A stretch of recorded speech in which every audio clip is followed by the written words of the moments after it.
My name is Jonathan Chandler and I'm in Southern Virginia, and today we're going to demonstrate how I set up a fire lay and how to use a ferrocerium rod. And the one we're going to use today is produced and sold under the brand name of the Old Henry, and it's by Fox Ridge Arms. We're going to give it a try, see what it's like. So first thing you got to do is set up your ring here. And I don't have a whole lot of big stones where I'm at right now, so we're going to use these little pieces of wood, but stones would work the same way. And the wood will work as well. We're gonna just basically make a circle here with it. And all this does is gives us a little protection. It's mighty warm here. It is July in Southern Virginia, and it is fairly warm where we're at the moment. And we're not gonna make a big fire. We don't need a big fire today. It's about 85 degrees, I guess. We're gonna make a little bitty fire, and I'll just show you how I do that. I like getting branches that have dry leaves already attached to them and basically sticking them in the ground. If you can stick them in the ground so they'll stand up, a few of them. And then we'll put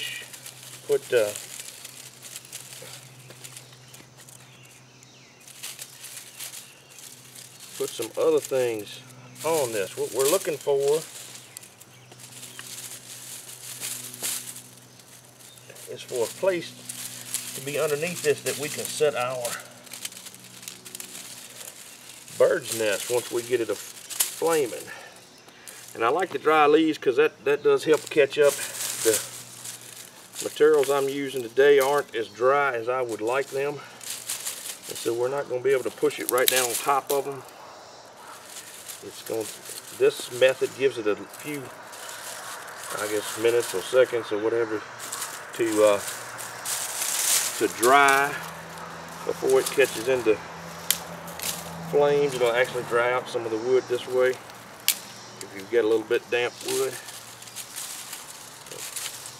Put our fire lay up here. And basically I'm trying to construct our bushes our branches here that we can put our flame down in here. And I'm trying to get to where y'all can see it on camera, but usually I'd turn it around and have it the hole pointed to me. But we're gonna strike our bird's nest, which is right here.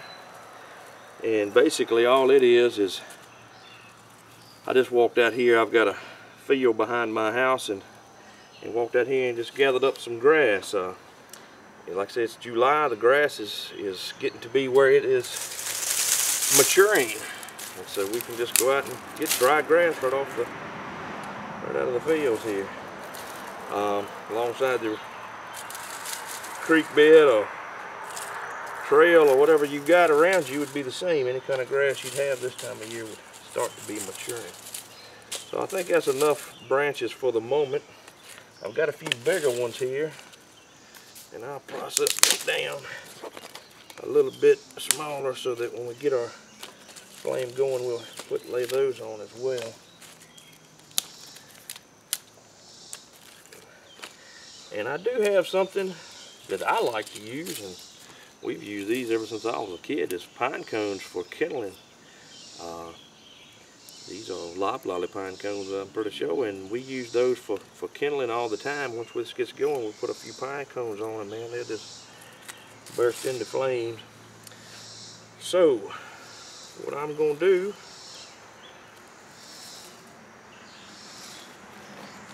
is we're going to get us our Fox Ridge Arms Old Henry fire starter right there. We're going to get that out. This one's brand new. they come with a coating of paint on it. All of them do. And basically, you just got to scratch some of that paint off. And I've seen people, you know, really have a hard time using the edge of the knife to strike the fire steel, and I understand that. I generally use one blade on my knife and right close to the handle, and I use that all the time. That way, if it does dull it a little bit, it doesn't dull the whole blade. You don't want to slice down it like you were slicing tomatoes here. And fire making is all in the preparation. If you've got your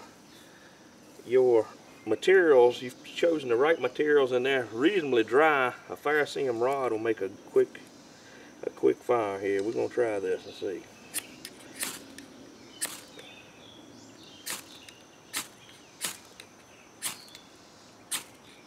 It's almost coming. I see some smoke.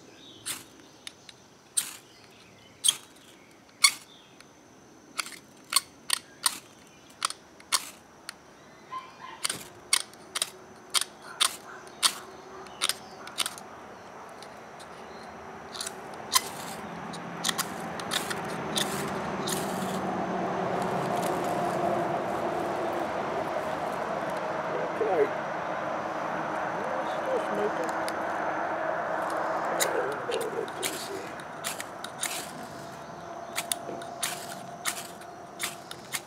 There we go, there we go. Alright, and I always try to put our bird's nest real close to what we want them to burn so we don't have to carry it far.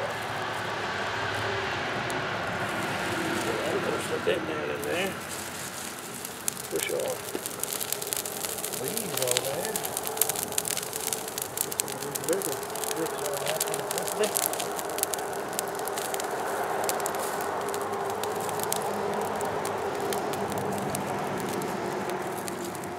Can't keep her going here. Try a pine cone there.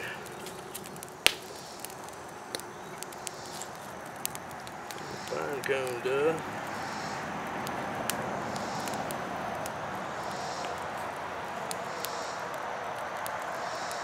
And the other thing we're going to do today is try to make this fire starting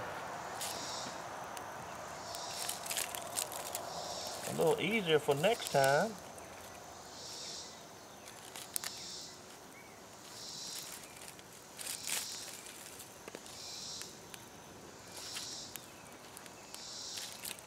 Get her to go here.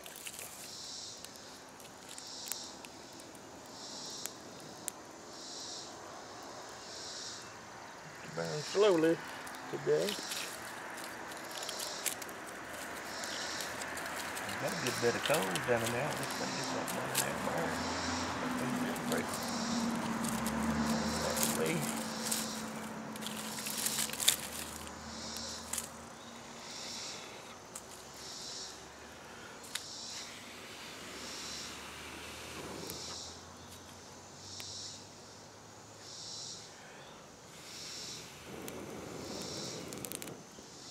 Get some of that on fire there. Got to give it a little oxygen once in a while. Let's see, feed us some bit bigger stuff on here so it'll stay. But I'm also going to show you today how to make this fire starting a little easier. And lots of people make char cloth. Char cloth is I'll show you how to make that. That's a good resource if you have cloth to use. But if you've got cloth in a wilderness survival setting, you might want to save that for something else, bandages or what have you. So you may not have as much cloth laying around as you would like.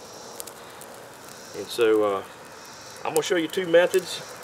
We'll do one with cloth because everybody's going to have some cloth with them, their t-shirt or something that they could use if they had to, if they expected to be stranded for a few days. If you're going to do this survival for a long period, you want to save your resources like your cloth. And I'll show you some natural materials we can use too. So basically I've got an old pair of shorts here, and I'm just going to tear it into strips here. If you got shorts and you're tearing them up, that waistband is good material too if you need some cordage. But we'll just do a little piece here, and back off that fire just a hair because she's warm today. But we're just going to cut this into strips.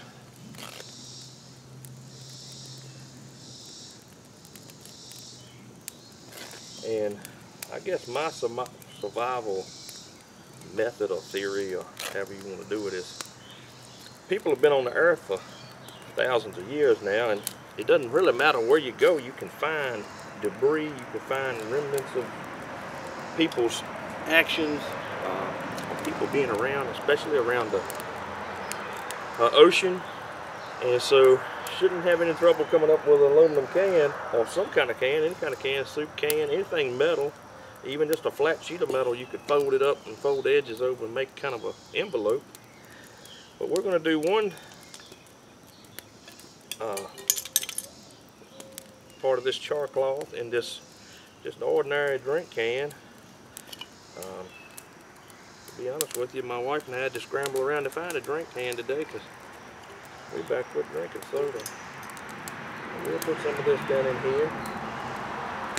And the idea with char cloth is you're basically removing all the moisture, and you're charring the material. And you don't want any air in your char cloth in your container that's going to have your char cloth in it. You want to limit how much oxygen it is so it doesn't burn all of it up. And so what I'm going to do that, if we just got an aluminum can, I'm going to take it here and flatten it down. And I don't know if y'all can see that or not. We've got just a little bit of opening there, and if that bothers you, we can flatten it again another way and try to eliminate that opening pretty good. But now all you do is put that on the fire. It don't have to be in the middle of the fire, it can be here along the edge. Now, if you're going to be in a situation where you're going to be gone a long time,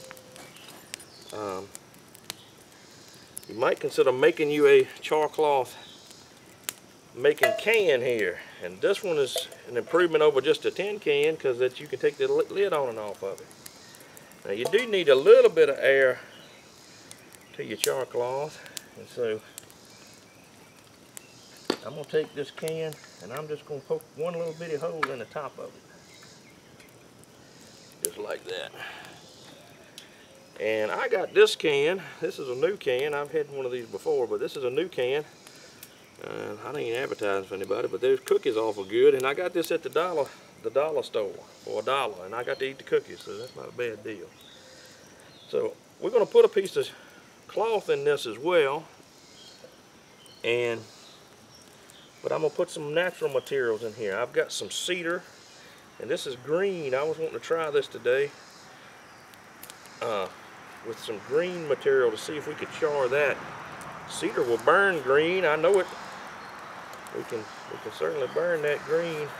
So I want to see if we might get some of that to char and not burn all the way up. That would be awful good, fluffy material.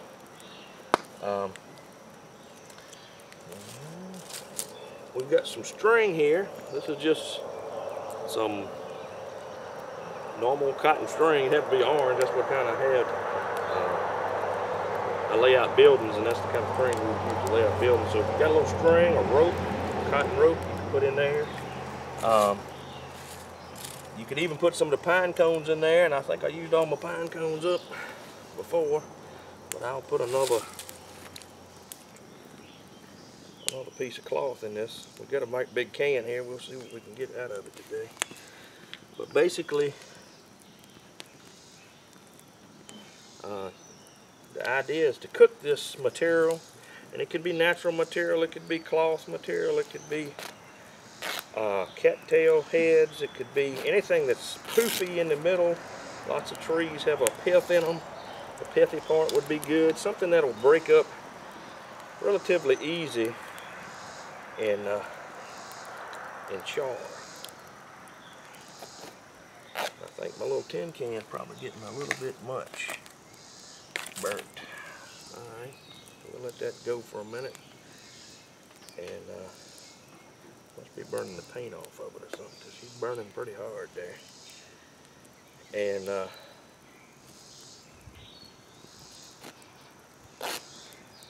pack this one full. Pack it down in there. And we'll see what this will do. We'll set this on the fire a little bit. Gotta get the can to stay together now.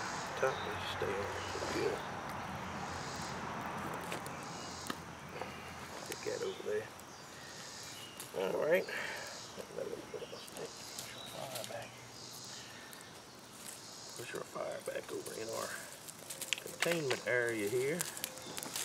Get this over there a little bit. She'll cook on that can a little bit. Like I say, she's mighty hot today. I don't think it's going to take long to char in this tin can here. We shall see. It's a little bit warm. Still smoking a little bit. We'll let that sit aside here. I don't think it's going to take long in that can. The last I did in the tin can like that, it burnt the can in half, so I tried to watch it a little better this time. I'll set it there just a little bit to cook just a hair more. But the idea with the char cloth is to make it easier for the next finder. And we'll get some of this material out of these cans here in a few minutes and see what it's like. See if it'll actually catch a spark with our ferrocerium rod again. I'll bring it back in just a minute.